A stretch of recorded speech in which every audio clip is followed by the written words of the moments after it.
Shalom les collègues, shalom à tous, bonjour et bienvenue pour notre étude, j'ai envie de dire quotidienne d'études de Torah et hebdomadaire pour ce qui est de la Mishnah dans Masechet Avot, Pirkei Avot. Et on est donc toujours dans le premier chapitre à la Mishnah Yod Dalet, Mishnah 14. On est toujours dans les enseignements de Hillel Azaken. Et vous vous rappelez la semaine dernière, quand on avait vu cette Mishnah en araméen, ou Omer, Negat Shema Avat Shemeh, ou de la Mosif Yassif, ou de la Yarif Katala Chayav, ou de Shtamash de Tagachalaf. On avait expliqué pourquoi l'araméen, qu'est-ce que ça veut dire. On avait vu les différentes périodes de la vie de Hillel. Et donc, d'après ce qu'on a dit la semaine dernière, eh bien, cette troisième Mishnah, en fait, est la première. La première qu'on avait vue, où Hillel Omer, Eve Mitalmidav Shel Aaron, c'est quand il est déjà Hillel Azaken, c'est-à-dire le chef du peuple juif. La Mishnah en araméen, c'est quand il est parti finir sa formation à Babylone. Et ici, on est dans les premiers pas de Hillel, lorsqu'il est élève en Israël de Shmaya et Avtalion.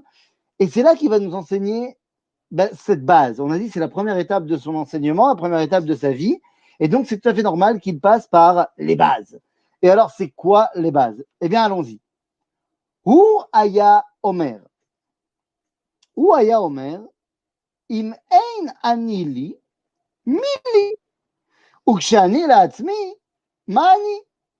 ואם לא עכשיו, אימתי? Voilà une Mishnah, comment vous dire, qui est comprise de manière assez superficielle. Et le problème, c'est que quand on la comprend de manière superficielle, eh bien, on comprend le début, mais le milieu, non. La fin, ouais, mais pas le milieu. Et donc, ça veut dire qu'en fait, tout est à remettre en cause. La compréhension superficielle de la Mishnah nous dit, Imen anili, si je ne suis pas moi-même, mili, qui le sera? Et quand je suis pourquoi? Pour moi, mani, qu'est-ce que je suis? Genre, à quoi ça sert? Et si je ne le fais pas maintenant, quand le ferai-je? C'est pas suffisant. Alors venez, on va rentrer en profondeur dans cette Mishnah qui en fait est un puits d'enseignement sur des fondamentaux, pas seulement du judaïsme, mais de la condition humaine. Alors allons-y. Im ein ani li. On pourrait le dire autrement. Ima ein sheli, ou amakor la'aniyut sheli, azani mi sheu. Ouais, je sais, j'ai parlé en hébreu et ça paraît un petit peu compliqué. Alors venez, on va essayer d'y aller doucement, doucement. On parle ici du ani. Im ein ani li mili. Le ani a fait l'objet de beaucoup de discussions. Et on se souviendra, pour ceux qui ont étudié un petit peu la philosophie, on se souviendra de ce que nous avait enseigné René Descartes. Lorsque Descartes nous dit son cogito ergo sum, ce qui veut dire je pense, donc je suis. Descartes a une question existentielle de savoir comment il peut prouver son moi, son je, son existence. Et donc, il va à la conclusion que je pense, donc je suis. Alors, évidemment que cette phrase est une grande phrase de la philosophie mondiale, mais pour moi, elle évoque surtout mon année de terminale. Lorsque je suis en terminale, je ne suis pas la personne la plus assidue à l'école. Je m'en sors pour avoir des bonnes notes, mais bon, je ne suis pas vraiment un enthousiaste par l'école. Je suis au lycée Georges de la Tour à Metz et je suis en terminale S, spécialité biologie. Autant dire que la philo, c'est pas vraiment mon dada. En vrai, ça l'est. En vrai, ça m'intéresse. Mais c'est absolument pas cool de le dire. Ah non, ça le fait pas d'être un. Non, non, non. Donc, évidemment, vu qu'en plus, on m'avait mis dans mon emploi du temps philo le lundi matin de 8 à 10, autant te dire que c'est un cours où j'étais pas souvent. Et lorsque j'y étais, j'étais plus là pour embêter la prof que pour donner une vraie réflexion. Si d'ailleurs, ma prof de philo de l'époque, dont j'ai oublié le nom, par inadvertance d'internet et par la grandeur de on sait jamais, eh ben, je m'excuse. Je m'excuse de vous avoir pourri vos cours, surtout quand on sait qu'au final, j'étudie la philosophie aujourd'hui beaucoup plus. Donc finalement, vous y êtes certainement pour quelque chose. Donc voilà, quoi qu'il en soit, eh bien, je me rappelle d'une fois où je rentre chez moi un vendredi après-midi et mes parents me disent, ce soir, on va manger à la communauté. Oh non, on ne veut pas manger à la communauté, ça veut dire que oh non, ça va pas être bon et tout ça, machin. Ah, il me dit non, laisse tomber, ils ont invité un grand rabbin d'Israël et un Shabbat plein, on y va. Bon, on n'était pas religieux à l'époque, les rabbins, c'est pas ce qui m'intéresse le plus, mais bon, on y va. Hein. Et puis il y a le repas, et pendant le repas, le rabbin va faire un Dvar Torah. Je ne peux pas vous dire c'était qui le rabbin, je ne m'en rappelle plus. Mais le Dvar Torah me parle. Et il me parle vraiment. Peut-être aussi parce que c'était exactement ce qu'on étudiait en philo à ce moment-là. Il me parle de Descartes. Il me dit, René Descartes avait dit, je pense donc je suis. Il veut prouver son jeu, et voilà comme on a dit tout à l'heure. Et là, il dit, mais c'est bizarre, parce qu'il veut prouver son jeu.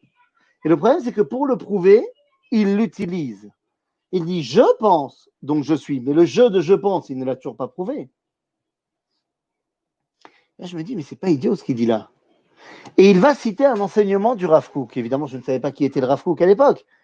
Mais il va citer un enseignement du Rav Kook dans son commentaire de la Tefila qui s'appelle Olat Reia, vraiment au tout début, à propos de la phrase par laquelle un juif, il ouvre sa journée. Modé ani lefanecha melechai vekayam shechezarta bi nishmati bechemla rabba emunatecha. Cette phrase, eh bien, le Rav Kook nous fait remarquer que, eh bien, elle n'est pas marquée comme il faut en hébreu. Car en hébreu, lorsqu'on veut parler dans une phrase d'affirmation, eh bien, on met d'abord le sujet et ensuite le verbe. On aurait dû donc dire Ani modé lefanecha melechai vekayam et non pas modé ani. Ce n'est pas une question qui mettrait le verbe avant le sujet. Donc le Rav Kook explique pourquoi est-ce qu'on dit modé ani, modé avant ani. Il explique que l'homme, lorsqu'il est au fait de lui-même et qu'il se regarde un petit peu avec honnêteté face à l'immensité du monde qui l'entoure, du cosmos, eh bien, il pourrait très bien, très vite, se sentir complètement annihilé par la grandeur qui l'entoure. Et donc, il pourrait se sentir complètement absent. Qu'est-ce que je suis, moi, dans l'immensité de l'univers? Kloum, gournish mit gournish, comme on dit en arabe. Batel beshishim le gamre. Annulé complètement. Et à ce moment-là, nous dit le Rav, l'homme se rappelle que s'il est là, c'est parce que quelqu'un l'a créé.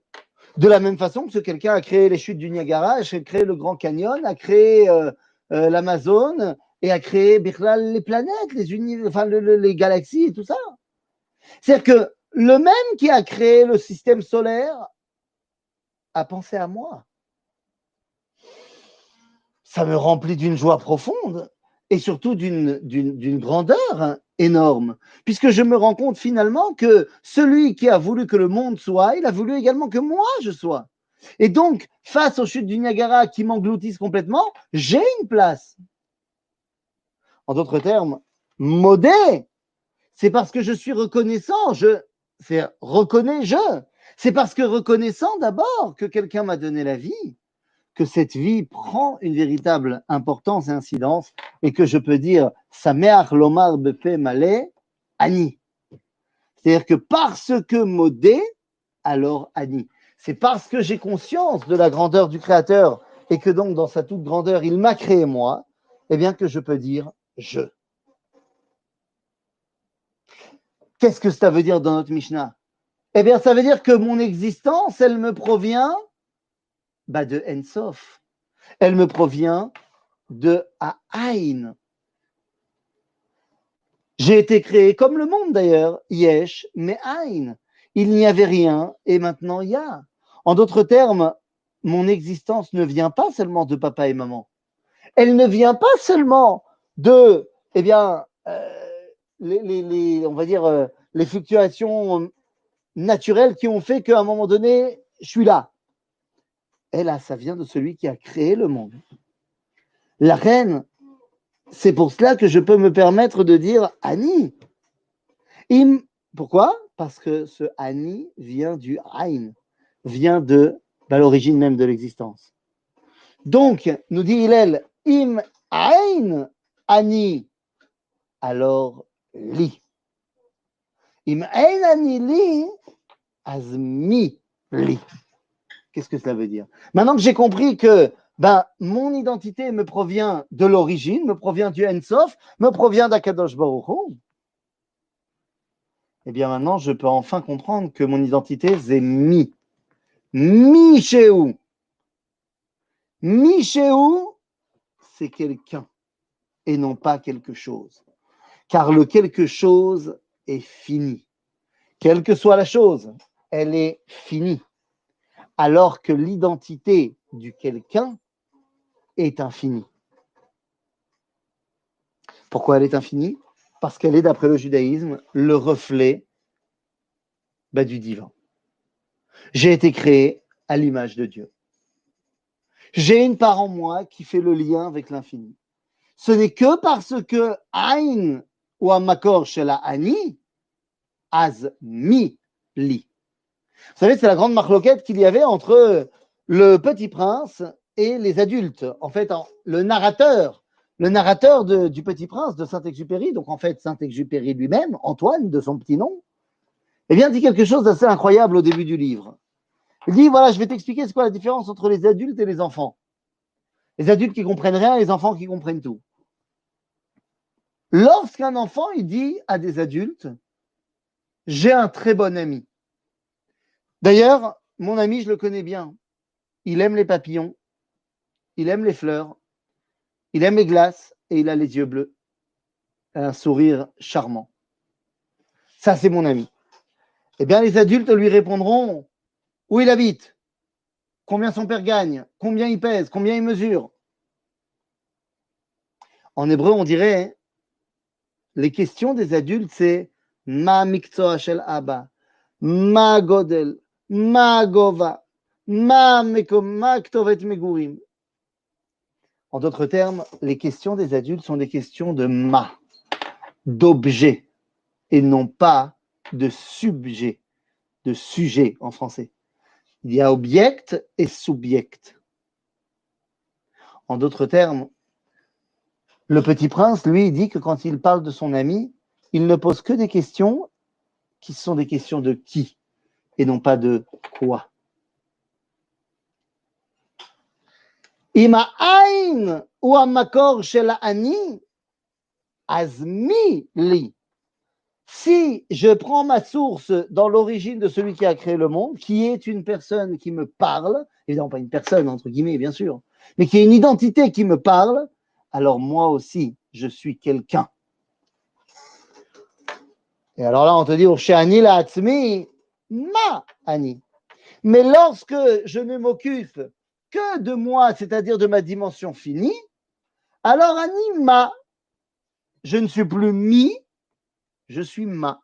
Je ne deviens plus un sujet, je suis un objet. Et donc, il est évident que la Mishnah nous dit à toi de faire en sorte d'être mi et de ne pas être ma, bien sûr, évidemment. Maintenant qu'on a dit ça, alors on peut se concentrer sur la fin de la Mishnah. La fin de la Mishnah est fondamentale, puisque la fin de la Mishnah nous dit Veim lo arshav et matai. La fin de la Mishnah pose la question extraordinaire du temps. Hop là, j'essaie de relever ma chaise. Hop là! Oui, parce qu'il semblerait que la chaise de ma fille ne supporte pas mon poids et donc à chaque fois que je monte dessus, eh bien, ouais, peut-être que c'est le moment pour moi de prendre une grande décision. Voilà. Elul, il faut faire tchouva également au niveau du corps. Bien sûr, il est temps de retrouver sa carrure de ses 18 ans. Mais enfin bon, le temps, il est temps. C'est ça toute la question. Mazé Azman. Qu'est-ce que c'est le temps? Quelle est la définition du temps? Alors, je ne parle pas au niveau scientifique, mais à quoi sert le temps? Beaucoup de philosophes se sont cassés les dents sur cette question-là. À quoi ça sert le temps? Lama Esman. Et alors que beaucoup d'entre eux ont essayé d'expliquer qu'est-ce que c'était le temps, au niveau scientifique, et c'est de ça qu'on parle, ils n'ont pas expliqué Lama Yeshman. C'est une énorme question. La notion d'ailleurs de Zman n'existe pas dans la Torah. Alors vous allez me dire, c'est pas vrai, il y a marqué de Zman. Nachon, par exemple dans Megillat Esther, que notre ami Aman avait dit que Yemei Apurim em bizmanehem. Mais ça veut dire quoi? Zman dans le Tanakh, ça veut dire rendez-vous. Attendez 2 secondes, Alex, c'est ce que tu dis. La Kabbalah en a fait référence bien avant Antoine dans la différence entre le ma et le mi. Lorsque Shlomo Amelech écrit Eshet Chayil mi imsa. Il ne pose pas de question. Seul celui qui est dans la définition de mi trouvera la femme vertueuse. Dvarecha emet veyatziv venachon vekayam. Ce que tu dis est totalement vrai. Ça appuie encore plus ce qu'on a dit, effectivement. Lorsque Shlomo Amelech nous dit Eshet Chayil, c'est mi. Alors, une fois qu'il est mis, alors où imsa Eshet Chayil. Bien évidemment, tu as totalement raison. Tu dis que le Zohar est antérieur au Petit Prince. Je ne peux que acquiescer. Pourquoi alors ai-je cité le Petit Prince et pas le Zohar? Eh bien, tout simplement pour que ce soit un enseignement de Kabbalah, mais détourné, incognito, pour que les gens ne disent pas qu'on est en train d'enseigner la Kabbalah dans ce cours-là. Tu comprends? Parce que j'ai pas le droit d'enseigner la Kabbalah Barabim, bien évidemment. Donc moi, j'ai tourné ça avec Antoine de Saint-Exupéry, le Petit Prince. Les gens, ils se sont dit même si c'était sérieux ou pas. Et toi, tu viens et tu montres au peuple entier qu'en fait, ce qu'on a dit, Mekoro Bakabala, et là, tu me mets mal, parce que faire? Maintenant, le peuple sait qu'on a donné un enseignement de Kabbalah. Il va, voy. Malasot. Donc, je reviens à mon histoire de Matai. On a parlé de Mi, Ma, maintenant Matai. Dans la Torah, lorsqu'on parle de Zman, ça ne veut pas dire le temps qui passe, comme nous on le connaît. Zman, c'est un rendez-vous.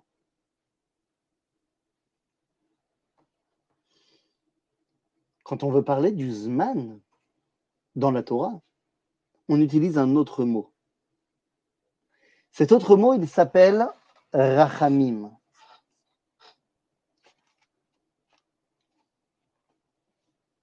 Non, t'en fais pas. Bientôt, je vais vous parler du char divin. Non, Yeshotzman. De toute façon, Assour, le Lamed Maase Bereshit, Ve Maase Berkava Berabim. Donc, comment on fait? Mais est-ce que, c'est une question, est-ce que le YouTube Live, ça s'appelle Rabim? Ou est-ce qu'en fait, il faut qu'il y ait quelqu'un qui soit en chair et en os devant toi? C'est une question, hein. Faut se poser la question au niveau de la halakha. Quoi qu'il en soit, hein, Mazerachamim. La miséricorde. Donc ça, c'est un mot qui veut rien dire pour expliquer un mot qui veut rien dire. Non. Rachamim, en hébreu, vous avez bien compris qu'il s'agissait d'un pluriel. Mais un pluriel de quel mot? Le pluriel du mot rechem. Rechem, c'est un utérus, une matrice. À quoi ça sert l'utérus? Eh bien, ça sert à permettre à l'embryon d'être viable. Lorsqu'il y a eu fécondation entre M. Spermatozoïde et Mme Ovule, eh bien, si on sortait l'œuf fécondé à ce moment-là du corps de la femme, il mourrait. Cet œuf, cet ovule fécondé, va se transformer en embryon, en fœtus, et il va se loger dans l'utérus. Et à quoi va-t-il servir cet utérus? Eh bien, tout simplement de laisser le temps à cet embryon de devenir viable. Rachamim ze'arbe rechem. En d'autres termes, c'est quoi Midat Rachamim, la miséricorde? C'est de nous donner le temps. Nous dit le Midrash, en Bereshit Rabbah, un Midrash extraordinaire, qui dit Batechila ratza Akadosh Baruch Hu livro et haolam bemidat adin.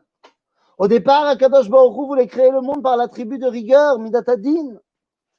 Ra'a she'en haolam mitkayem. Il a vu que le monde ne tiendrait pas comme ça. Shiteflo midat arachamim. Il lui a donné également midat arachamim. En d'autres termes, Dieu nous a donné le temps d'être viable alpi adin.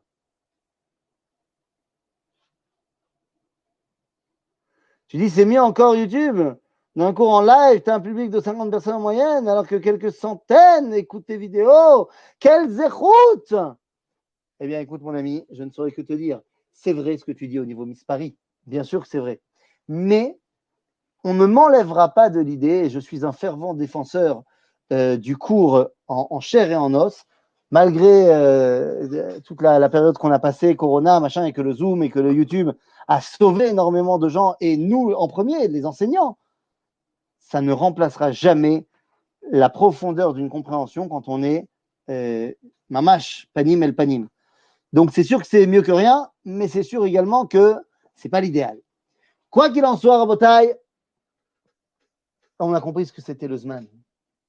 Le Zman, c'est ce qui me permet d'avoir le temps de mériter mon existence.